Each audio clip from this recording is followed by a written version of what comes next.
All right, here we go. A little bit of a late prep, but this is going to be a good episode. We are at, there it is, season 3, episode 19. It is week 5, double game week review for the Designated Players podcast. We're going to go through our usuals, our stock up, our stock down, team of the week, worst team of the week, star and flop of the week, and hit you with a little bit of hype train or dumpster fire. Connor, how you doing? You know what? Now that you mention it, I forgot we have that first week that we hadn't talked about. Oh my! And now I'm reconsidering No, like all you my don't get to choices. reconsider. You don't get to. Where it's 8:30 at night. I am a Fine. tired individual. I'm sticking with it. Fine, I'll stick with it. I'll stick with it. You know what? How am I doing? You know I'm what you doing should. all right. How are you doing? You doing all right? I'm doing all right. You know what we should stick with? The FCC scarf, because it brought us really good luck. And once you stopped wearing it, they started being bad. That's their own fault. I stopped wearing it after they lost. What are you rocking then? Even if you're not rocking FCC. Ha.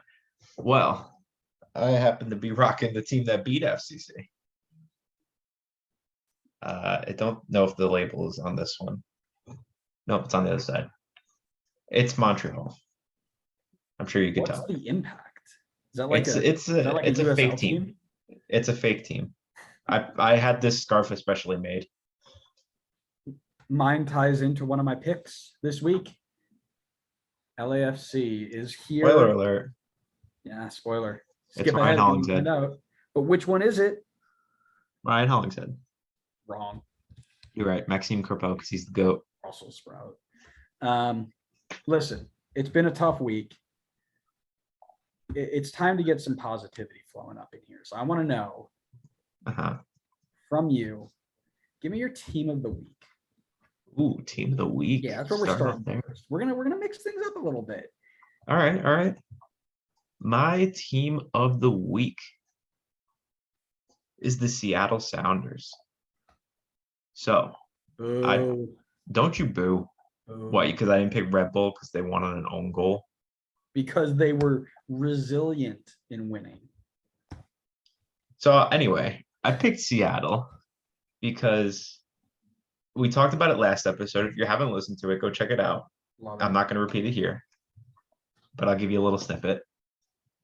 I said that I think Seattle is the team most poised of all the CCL teams to rebound. Or I should say to rebound the quickest. I think multiple teams will rebound. And I think that they started that already this week with Minnesota. Minnesota's not a super easy game. Definitely not, Minnesota's no slouch. Not to mention that they went to Minnesota and they went and they won. They won 2-1. It's not a blowout game. For once, I didn't pick the biggest margin of victory as my team of the week. So you should be happy about that. I think Seattle looked super solid. They took care of business. The attack looked like it was starting to finally start to click. Now that people are back from injury. Nico Ladero looked really well. Good to see Rui Diaz back. Jordan Morris getting involved. And I think that Seattle, now that they're getting healthy again, are going to start to move back towards this top of the West force to be reckoned with. So I think this was an important game for them to help turn things around in the league. Agreed. That doesn't make them team of the week for me, but I will give you a pass because you forgot about the first week. It's upside down. Upside down. LAFC is my team of the week. 7 goals for, 3 goals against in a double game week that saw them go 2-0 in league play while remaining atop of the Supporters Shield standings. And that has an asterisk next to it because I didn't actually fact check that. I think they are. I also hate to break it to you. It was not a double game week for LAFC. Yeah, it was. No. Yeah, it was. No. They played this last weekend, and then the weekend of the 25th, they did not play. Oh, man. You melon. No. Oh, you know what? Oh, this is what Who Scored does to me. They take that late night game from the week before and they put it on the slate for the double game week that was this week. Nice Oh, try. I got shafted. Nice try. I don't like that. That stinks. That stinks. But anyways, You I could just say still Seattle and we could all be happy. no, I'll still pick them because it just overall, right? Still top of the supporters shield standings, I do believe. Correct. Double check. Yes. They're up on goal difference on Philly. Yep. And who's right behind them? Oh, that's right. Red Bull. Let's go. So top of the supporter shield standings, but we both very clearly predicted that LAFC was going to be anemic in attack. Both of us look very, very wrong right now. Whoa. I did not say that they were going to be anemic in attack. Um, I picked Aranjo to be the golden boot winner. I did the opposite. As long as you don't go back to our other episodes to watch it, then what I say is true. Right. So I had a bold prediction. I was like, oh, this team's going to be anemic because Steve Cherundolo. No, wrong. This team is absolutely lighting it up. This is reminding me of the year they first joined the league where everybody started lighting up the world on fire. Let's talk about the last 2 weeks that they had, right? So 7 goals for, 3 against. But all 7 of those goals. You got to stop talking about the Vancouver game. We talked about that already. Listen. Over the last 2 games that they have played. That's fine. You could say it that way. 6 different goal scorers. Wow, that's crazy. It's Hollingshead has 2, and everybody else has 1. I think it's Rodriguez, Murillo, Vela, Opoku, Illy Sanchez, and that's your 6. That's absurdity. The fact that they're all just getting in on the action here.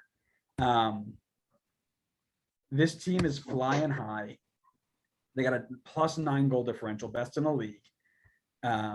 Only 4 goals against 2. That defense is looking really good. But 4-0-1. This team is flying, and they absolutely lit the world on fire this week.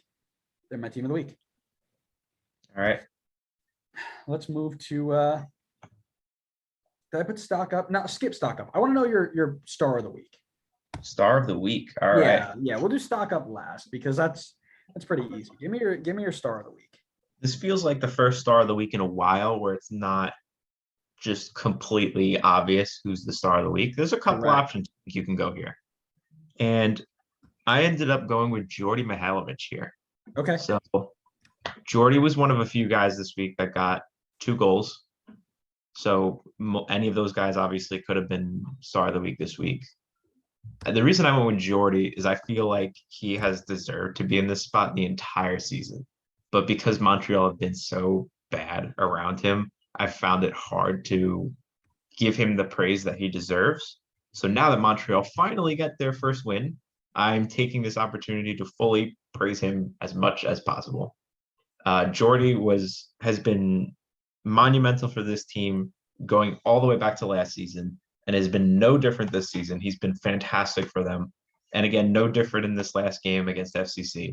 He scored 2 goals. He had a key pass as well. Overall, great performance from him, helping Montreal get their first win. I can see arguments for other players, obviously, but I wanted the chance here to give Jordy some love. I think that's totally fair. I had him as one of 2 players that I was like, I could go either way here.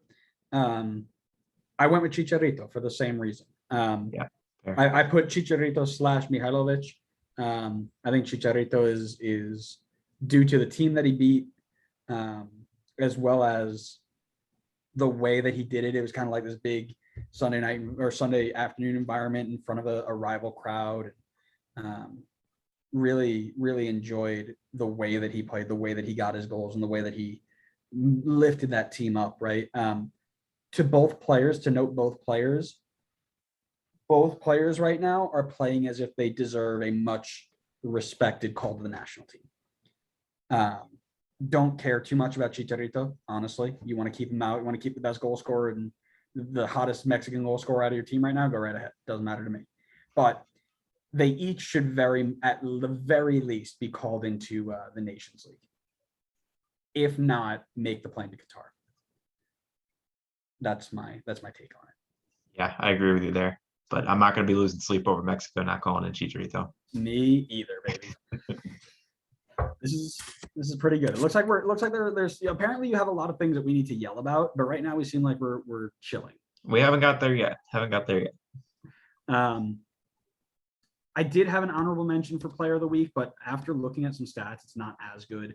I put Brad Knighton in there against Red Bull because if he had kept a clean sheet, it felt like he would have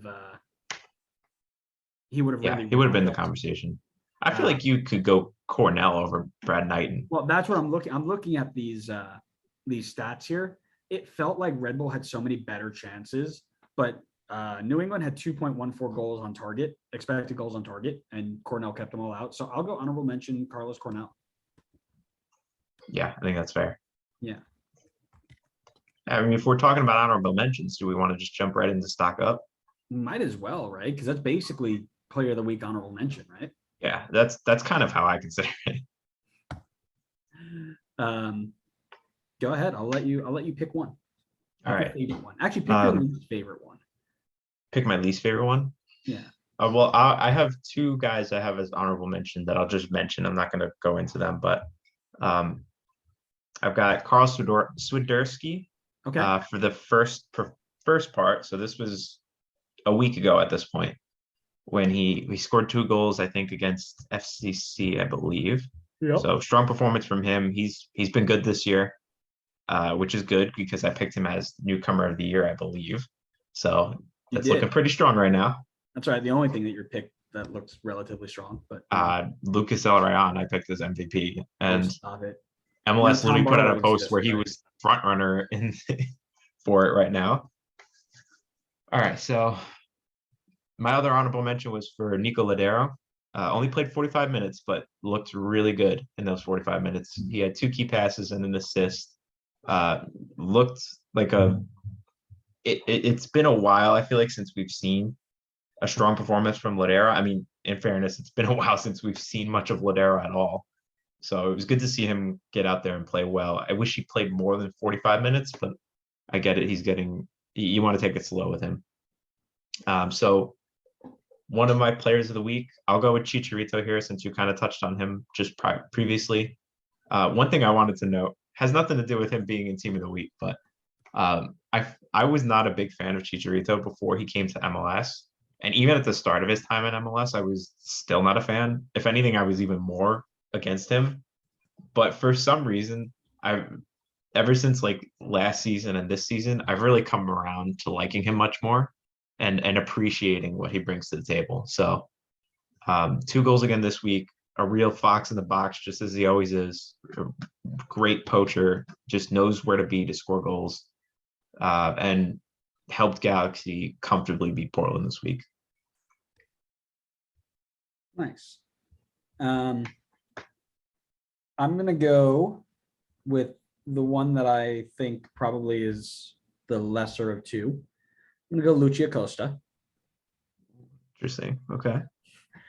His stats don't show up, and I know the team's record doesn't show him as being like this is great, whatever. He is leading the league in key passes and chances created on a team that is scoring. I think it's got like the third. Let me look up this tweet really quick from MLS Gone Wild. He had a really good breakdown of this expected goals list. Yeah, FCC just throw everything forward and score goals, but they don't defend at all. FCC is the leader in expected goals through 6 weeks. Wow. And that is simply because Lucia Costa is pulling every string that he possibly can. And it is the sole reason why Brandon the Goat Vasquez is the Golden Boot leader after 6 weeks. You can tell that he's recapturing this form that he had at DCU and helping FCC to the moon. Only he had a defense. This FCC team is peak MLS 4.0. Mm-hmm. Throw it forward, score goals, hope you can defend it on the back end. Let's see what happens. But I'm here for it. I love it. Just make sure that those big money guys like PSG are not trying to rip him from our league too soon, you know? I can't believe he almost got to move to PSG. That's Man, wild. I need to go back to a time where Lucia Costa to PSG was a legitimate, like, actual rumor. I would That's what- we should try to do that maybe in the off season. Just maybe an episode on like the wildest MLS transfer rumors, because there's got to be some good ones in there. Oh yeah. Oh, absolutely. But yeah, I really think I think he is, while his team is not performing well, he himself is putting on a very, very good year. Cool. All right, I'll jump into my second one. My other pick, in line with the scarf, had to get the scarf out because I'm going double Montreal this week for Kai Kamara. So what? You don't like some Kai Kamara? Go on. All right, so Kai Kamara and Jordy teamed up this week. Big part of the reason as to why Montreal was able to beat FCC, despite Montreal's defense doing everything that they could to make sure that that didn't happen. Kai Kamara finished the week with a goal and an assist to help Montreal get their first win of the season. Really felt like a retro performance from Kai Kamara, turning back the clock to his younger years in MLS. And I mean, this guy just goes to any team in MLS. He's been to, I don't even know how many teams at this point, but everywhere he goes, he manages to score goals and contribute. So the guy is just such a great one to have on the roster. I don't think he's necessarily like your I don't know if he's the go-to guy that you want a striker for the whole season, but I think he's someone that's great to have on the roster. So it was good to see him go out and help Jordy tear apart that FCC defense. Yeah, there's so much more to the league than Montreal. So I feel like you need to accept that. Montreal's been dumped on all season. They deserve to get some credit. You know who really deserves to get some credit, who's been overlooked? Left back Raheem Edwards. All right, we're talking about this life where players are being converted to left back like it's nobody's business. First Pedro Santos in week 1, Alex Muil at right back. I'll go Alex Muil right back, and then Raheem Edwards at left back. He has been one of the best left backs in the league by a mile, and it's extremely fun to watch. He leads the league in assists. Awesome. Wow, I didn't know that. And they all come from these really nice, like, long individual runs, right? Like he's beating the winger, cutting inside, combining with some striker, playing somebody in on goal and having them finish. It's such a big brain Greg Vanney move, and I absolutely am here for it. He needs to be in the Canadian Nations League team. Like, I don't think he breaks into the World Cup roster, but man, give this dude some games in the Nation League. He deserves it. And again, it's all formational fit too, right? Is he gonna fit whatever they like to do? But I mean, listen, if you got Alphonso Davies bombing up the left side, Raheem Edwards, while not as talented, can do the same thing. He's doing it right now. And you're playing like Martinique. So give the man a game, will you? I mean, Raheem was an attacker too, and previously, so you know he can get forward. Right. He is one of the very rare conversions from attacker to defender that has worked out very well. Yeah, so big ups for Raheem. Really enjoying the way he's playing. Keep up the good work. So I know you listen to the podcast. Of course. Right. Come on the podcast. Yeah, we should get him on. Let's do it. Of course. Yeah, Greg Vanney's a magician, honestly. I don't know how he does it with this Galaxy team. I feel like they don't look super strong on paper, but they look good when they play. Hopefully he can not have his team collapse and miss the playoffs at the last minute this year. Yeah. I mean, listen, he did it in Toronto too, right? He took a striker, played him at center, attacking mid, and Adam was able to pick whoever he wanted in any team that he. Oh boy, here we go again. Settle down over there. It's time. Well, listen, it's time to get negative, right? So I had to get some toxicity out before we moved on, because apparently this is about. Oh yeah, this is where you're gonna probably want to yell. All right, we'll go worst team of the week. We'll okay. This one won't be too bad for you, hopefully. I sure hope not. My worst team of the week was NYCFC. Oh, I like that one. Yeah, I figured you'd like that one. So I said no CCL to bail you out this time. You had 13 days off with no game, plenty of time for your players to get some rest, and you brought out a full starting lineup against this game, in this game against Toronto. So you can't say that you rested guys for the upcoming CCL game. So there's really no excuse for you to. I mean, you have guys who had some time off. This is your. I know you have some injuries, but for the most part, this is pretty much your strongest lineup that you have available right now. And you're away against Toronto, a team that we've spoken multiple times about. We're not very impressed with the team, and you lost. Just for comparison's sake, your local rivals also went to Toronto and smacked them 4-1 against a team that is arguably easier, a Toronto team that's arguably easier than the one that NYC went up against, because there was no Jaden Nelson and no Marshall Ruddy. I know that the season is long from over, but NYC are really giving themselves a handicap for when CCL is finished and they could finally start to focus on the league. Interesting. I'm about it. My worst team of the week tied into my team of the week, in thinking that one team had a double game week and went 2-0. So I went and found a team that went 0-2 in their double game week. So FCC is unfortunately. Oh, you can't do that. You hype FCC is FCC unfortunately. so much. Their rocket is going up, but they're having just a little bit of struggle breaking the atmospheric pressure. They had to stop to fuel up. Once they get a little bit more of that jet boost out of the combustion of their jet fuel,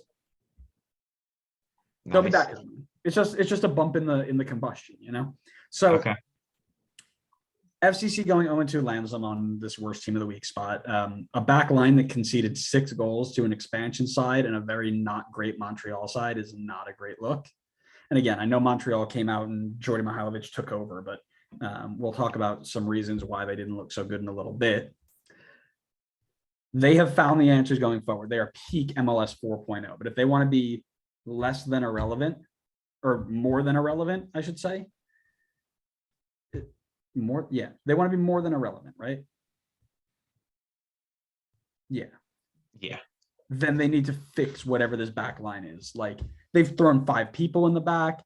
They've thrown 2 defensive mids in front of those 5. You put the whole team back there, but it's just not working. So, unfortunately, FCC lands on my worst team of the week spot. Sad face. Yeah, I probably should have gone with them as well, honestly. It's not like they got beat by like super strong teams either. Well, let's not take away anything from Charlotte being very strong. We talked about that they have an idea, they have a mindset, and they want to go play a certain style. So it might be starting to click for them. So I'm not taking anything away from them, nor am I taking away anything from the Montreal performance. But they need to clean up. They need to be able to beat or at least get a point out of those teams if they want to be anywhere near the playoffs. So, yeah, you need a point at home against a winless Montreal team. Absolutely. 100%. Flop of the week. Want to go there? Sure. Do you want to go first? Because it ties right into my worst team of the week. Nick Hagglund. My goodness. We talked about it when this man re-signed. Didn't work in year 1. Didn't work well in year 2. Didn't work well in year 3. All 3 years, by the way, setting records for the most goals conceded in a single season outside of 2020. We don't talk about 2020.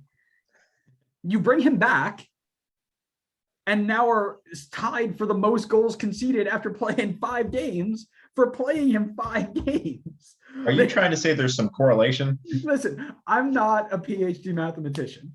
I'm barely an undergraduate mathematician. But I mean, numbers don't lie, people. Numbers just don't lie. I mean, they do if you make them lie, but I'm not making them lie here, I promise. Let's talk about the game. First goal, 1v1 versus Jordy Mihailovic. Spin cycle. Absolutely spun. No chance of stopping him. Second goal, didn't close down Kai Kamara. Ball got played in the box, gave him like 4 yards of space. He was able to turn, make a pass. Jordy scores a second. Third goal, the line was, he was the last man back on a line that was trying to step, and he was late to recover. He got outrun by Kai Kamara. Yikes. 37. My man, hang him up. It's over. And then he wasn't in on the fourth goal, but all 3 goals he had something to play in. They've conceded 14 goals in 5 games. Guys, try something new, please. Well, here's the thing. You can't tell Hagelin to hang him up because FCC will just go and bring him back out of retirement. Stop. I don't like that, but I love it. So Nick Hagelin, liability. All right. Go ahead, Connor, let me yell at you. Yep. My flop of the week is Pedro Gallese. I want to get this statement. What'd you say? I don't really hate that. I hate that. No, it's a different, it's a different. What'd you say? I hate that you picked the player who conceded the most goals again outside of Alicon, but you can't pick Alicon again. I could pick Alicon as many times as I want to pick Alicon. Only for player of the week. All right. So I wanted to get this statement out there. I get it. I pick goalkeeper a lot for this stuff. I just think it's a really important position. And I think if you play poorly, it will show because most of the time your team will likely lose if you play poorly enough. And boy, did Gallese not play well in this game. I've never been a big fan of Gallese. I'm going to say that now. I've always thought he was a bit overrated. So I'm taking no. So I'm taking my chance here to dunk on him. 4 goals conceded. Granted, it's a strong LAFC team, but he made 0 saves the entire game and 1 punch. I get it. LAFC strong. I get it. He's not at fault for every single goal, but it still doesn't look good when you concede 4 goals and you make 0 saves. To give a little bit of context on as to whether or not the goals were like super easy to save or if they were like just kind of tap-ins. I know that there were a few that were out of his control, but going back to my favorite stat, got to bring it up any chance that I can. The post-shot expected goals plus minus, that's a mouthful, for Pedro Gallese for that last game was a minus 1.1. So based on that statistic, basically he gave up 1 extra goal over what he was expected to. Again, it's a subjective statistic, but it's one that I like to go to just try to get a sense of whether or not the goalkeeper was pretty much like hung out to dry. So based on that, not a great game from him. I'm sure he will bounce back. He will not be in this spot. He may not be in this spot for the rest of the season, honestly, but I'm taking my chance to dunk on him here. I feel like we've done a disservice not talking about Alexander Pato being amazing. But alas. Well, that's your agenda. That's your job. We have hype train people that are assigned to us. That's one of yours. You got to do your job. I should have, right? I mean, so here's the thing. He scored 2, but one of them got called back. Facundo Torres stayed on side. Yeah. It was close. What would you say? If you get that second goal, sorry, I got distracted for a second. If you score that second goal, he's my player of the week by like miles. Like Chicharito, Mihailovic, not even spoken about. Like gone. But we got flop of the week. Not flop of the week. We got stock down, and then we got dumpster hype trainer dumpster fire. Yes. I'll let you kick it off for stock down because I'm gonna save my yelling one for the end. I've got a good one for the last one, so I will go with this one here. Alfredo Morales from New York City, minus that 1 assist that he had at the very end of the game that meant nothing, was poor, like near dreadful. He had 50% dribble success in the middle of the field, which means he turned the ball over twice, 2 out of 4. He was dribbled past twice when trying to defend and was 0-2 on tackles. He was basically just a cone who made 1 good pass. Keaton Parks was having to do a lot of defensive Oh, excuse me. Keaton Parks was having to do a lot of defensive recovery, and teams are going to start exploiting that, which is probably an explanation for why this team is struggling as much as they are. I wouldn't be shocked to see Man City be like, here's a super talented youth player like Yangel Herrera. Fill your hole, go win another cup. That means nothing.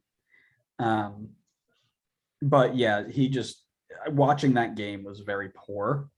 It was a lot of really, really poor just decisions, attempts at dribbling out of the back when you shouldn't have. He didn't play well at all. So I'll be honest, didn't watch the game, but based on his numbers here, that feels a little harsh. So But are I'll you give looking you- at I'll are give you you the looking at the benefit who of the doubt. scored? Are you looking at the who scored let thing that has him at like a 7.2? No, SofaScore. All right. So that's all because he had an assist in the 89th minute that meant absolutely nothing. If you Yeah, watch but, the game, I mean, his number. I get it. It's not his best game, but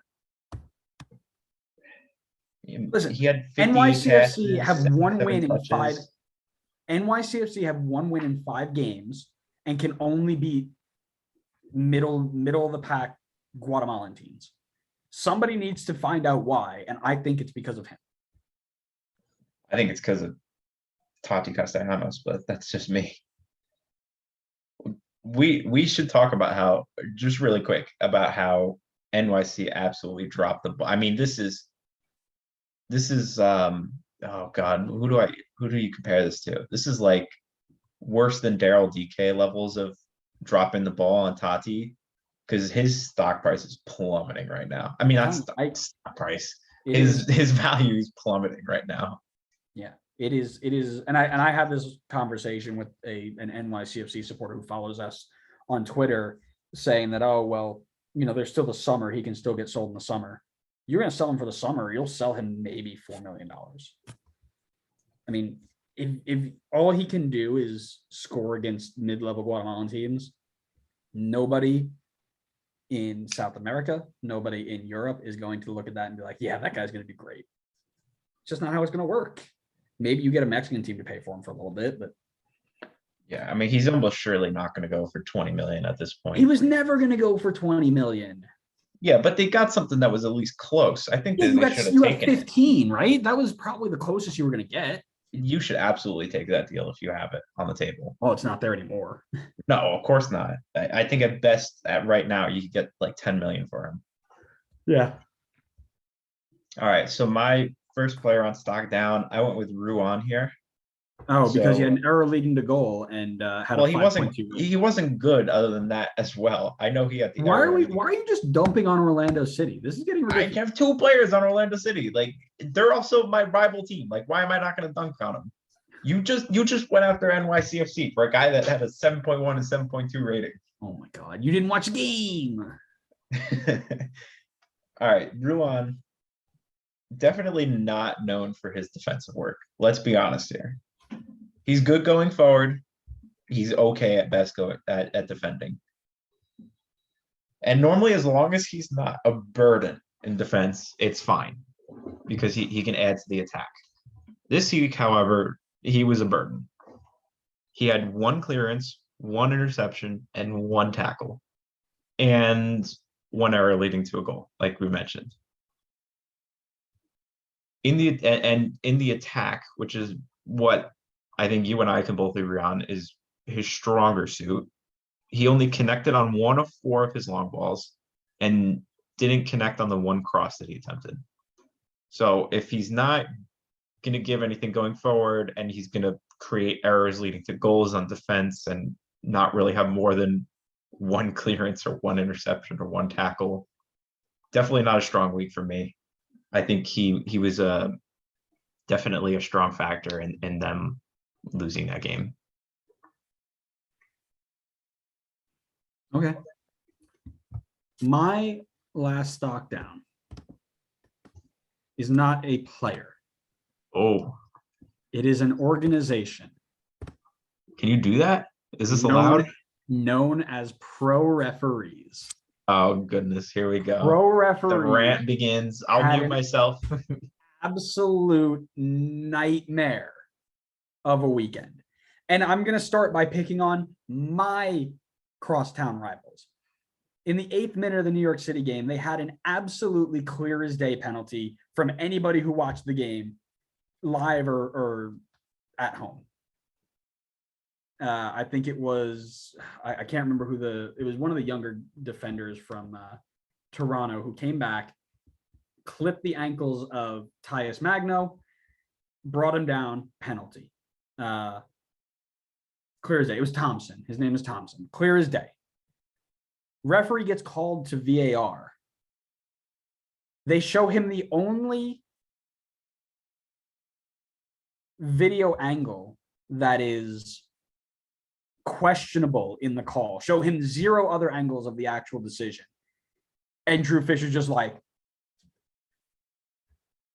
Drew, do better. And again, I'd have no problem. Keep NYC in the mud. Doesn't matter to me. But you can't make those decisions when you have a video assistant referee with 9 million angles to look at. You can't. It just doesn't happen that way. Let's fast forward to the Red Bull game. Tom Barlow commits a foul on the end of on the touch line, right next to the assistant referee. It was a foul. There was nothing in it. Nobody got heated about it. Tom Barlow turns, walks away, whatever. The assistant referee runs 4 yards onto the field, gets into Tom Barlow's face, starts yelling at him and pointing at him like this. Tom Barlow is not like aggravated at all. He's not angry. He's not screaming. He's not yelling. None of the Toronto players are screaming, yelling, getting in his face either. This referee took it upon himself to get into this player's face who had done nothing but a simple foul, try to escalate it and get him kicked out of the game because he was on a yellow already. What are you doing? The game is not about you, Mr. Referee. Deal with it. Fast forward, there's a PK that probably should have been given for a handball before Red Bull had scored. VAR didn't look at it. It looked kind of clear to me, but it is what it is. They gave an awful red card decision on Frankie Amaya, who came in. He was on a yellow already. I think the first yellow was kind of soft. Second one, he came in slide tackle, won the ball, went through, didn't touch the player. Guy crumbles down in a heap, and he goes straight to a second yellow for a red. No conversation with anybody. Again, just simple poor decisions from not being in the right position. And I can say this now because I'm a referee. My final one goes to the Galaxy game. In the in the Portland versus LA game, in the 46th minute, Pablo Bonilla was shown a straight red card after very lightly pushing away a Galaxy player who was getting into his face after some off-the-ball foul or something. Hands to the face didn't happen. Violent conduct didn't happen. Straight red was given, and no VAR review. Again, you can't do that when you have this ability to review things like that. And these are only the games that I watched. I didn't watch instant replay from MLS, which I love, by the way. Didn't watch any of that. These are just the games that I saw this weekend. It's got to be better if we want the parity of the league to get better. Tough day for the guys in yellow. Rant over. Good. I'm glad your rant's over for your fake pick. Stop it. You're telling me that an organization. Go ahead. Give me like Patrick Klamala so I can punch you directly in your face. No, it's not Patrick Klamala. You still might want to punch me in the face. I always would like to punch you in the face. There's never a time where I do not want to punch you in the face. My second stock down player is the year of Omir Fernandez. For the audio listeners that are not watching, Andrew has gotten up and he's left. He's not happy about that one. Disrespect is so far off the charts. I'm about to hang up. No, it is not disrespectful. This is extremely disrespectful. What do you mean? Omir Fernandez played 55 minutes in the game. Can you tell me what position he was playing that game? Playing attacking midfield. Right. He was a central attacking midfielder. Kind of. I have his heat map. For the most part, he was central. Omir Fernandez finished that game, or the 55 minutes that he was on the field, with 12 touches and 3 passes. You have to actively avoid the ball to finish as an attacking midfielder with 12 touches and 3 passes. And it wasn't like he was cleaning up shop on defense either. He wasn't bad, but he wasn't like putting in, 4 interceptions and like 5 tackles. He had like an interception and a tackle. I don't remember the exact numbers. But it honestly just seemed like he was just running around for 55 minutes. And for comparison purposes, I took a look at Drew Yearwood and Frankie Maya, were the 2 other central midfielders. They were obviously a little bit in a deeper position than Omer. Both of them had over 40 touches and 20 passes each. But meanwhile, Omer had 12 touches and 3 passes. And this is a very good attacking Red Bull team. I know you can admit that. This team has looked great going forward. How do you not get involved in that at all? And not to mention, he lost possession 5 times while only managing 12 touches. So yeah, I put Omer here as stock down because it seemed like he was basically invisible on the field. Are you done? Yeah, I'm done. Good, because I didn't need to hear this garbage. Would you like to know why Omer Fernandez only had 12 touches? Why? Because Red Bull had 35% possession.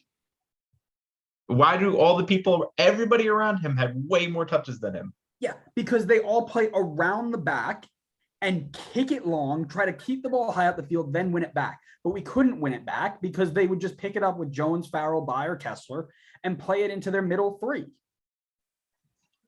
Our system did not. How many did Tom Barlow have? How many did Patrick Klamala have? A lot more. I'll pull it up right now. I'll get you the numbers. Please. Tom Barlow didn't have a lot more, but Tom Barlow had 18 touches and 11 passes.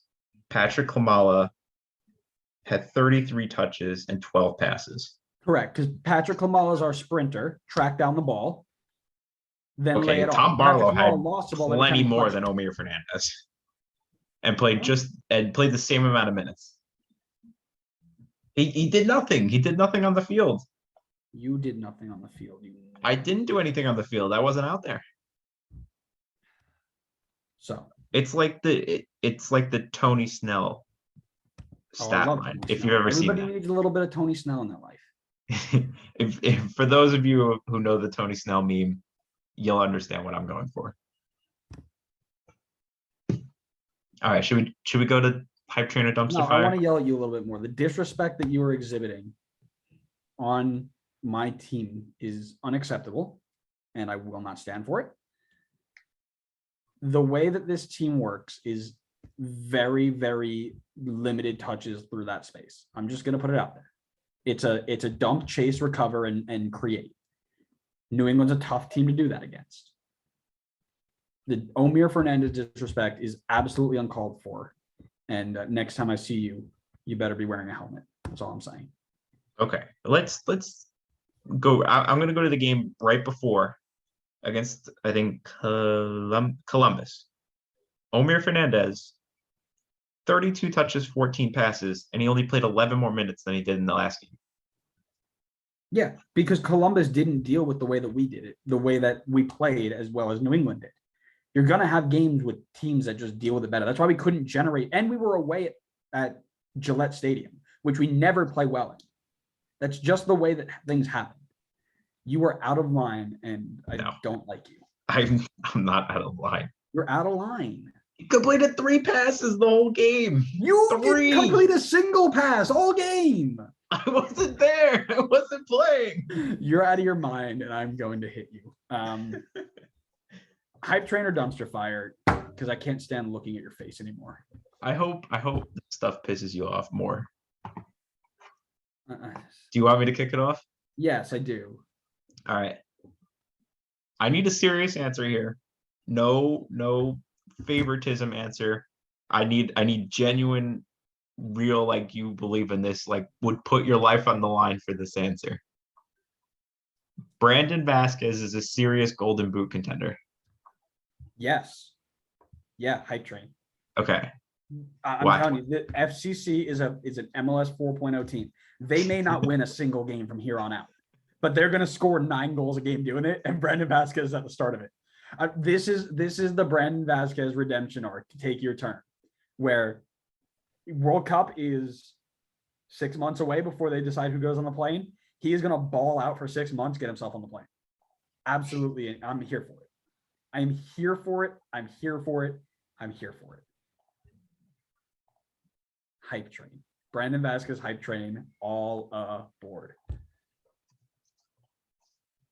All right. So I have some concerns with Brandon Do Vasquez. you really? What a shock.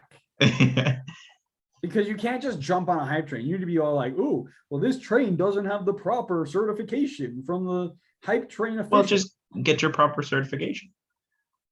So my concern with Vasquez is that if he hits a cold stretch at a certain point, that FCC would not hesitate to swap him out for Brenner, because there's the pressure of the price tag for Brenner. I know that they can swap out for Dominic Baji, who's also playing up top for them at the moment. But I feel like they would maybe swap Vasquez over Baji. If that's the case, then I obviously, like, if Vasquez is not getting the game time, then he's not going to obviously be in the contention for Golden Boot. I'm also a little bit concerned with if Lucci can keep up this production as a playmaker. I know it's at a very high level right now, and it's giving flashbacks of him at DC United. But I mean, it's definitely not on par with the Lucci that we saw last season.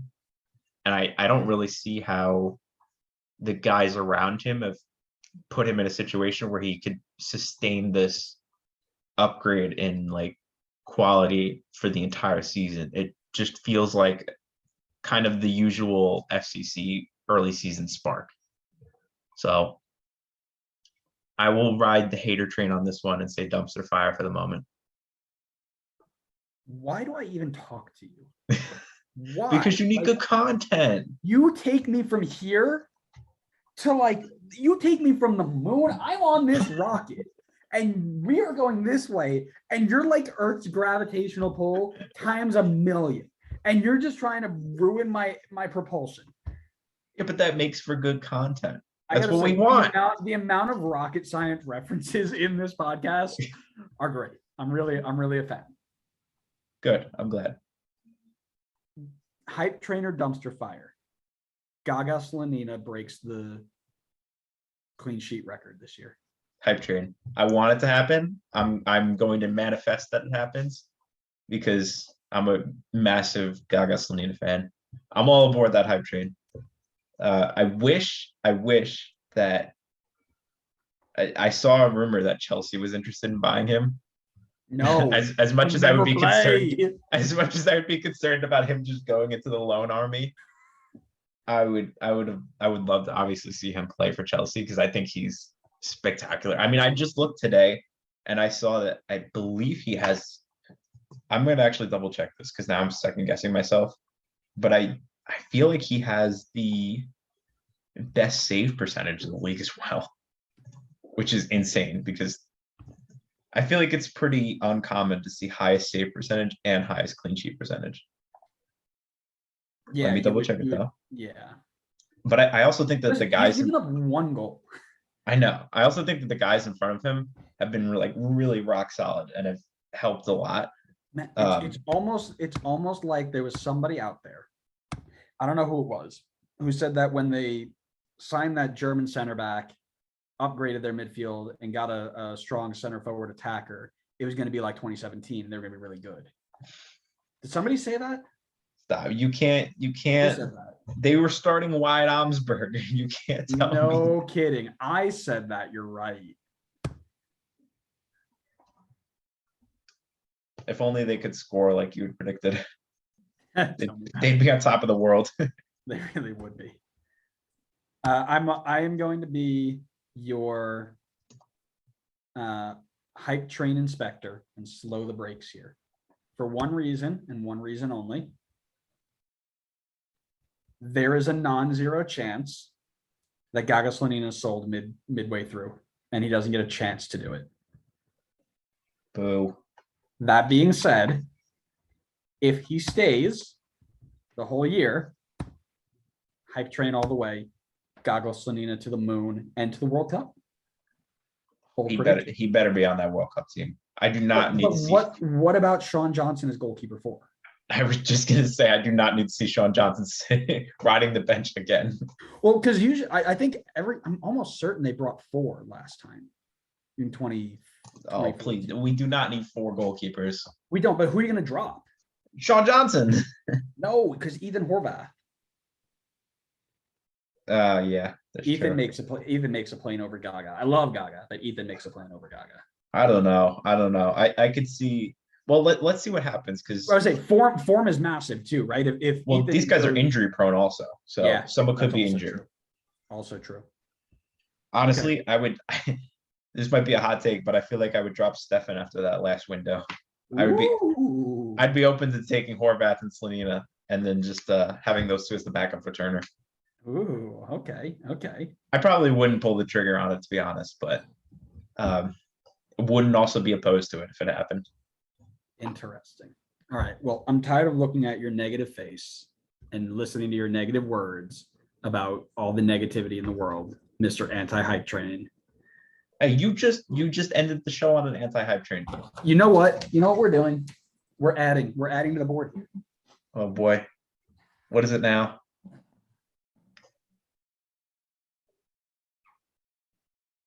Do you know how to draw a train? Can you draw a train and then a line through it? Year of Omir is officially. And you got to put a line through it.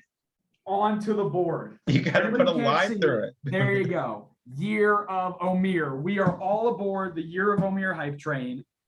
It's on the board. Now Connor doesn't get to say anything about it. This is what you get for being a negative Nancy. I'm not a negative Thanks Nancy. Everybody for listening and for watching us add the Year of Omir to the board. The only thing you probably came here for. Make sure you're following us everywhere on social media so you know when we go live. Facebook, Twitter, Instagram, YouTube. TikTok, search the Designated Players Podcast. You will find us. Make sure you're following us anywhere you get your podcast. Give us a rating, give us a like, share us around so you can hear more of Connor's negative thoughts and me yelling at him. It's great. It's great content. We love to see it. I'm not even going to give you a chance to say anything else because you would just bring us down. All right? Why not? What if I had something to say? We're in the Year of Omir. You're going to deal with it. Thanks, everybody, for listening. And we will see you on the next episode of the Designated Players Podcast. See ya.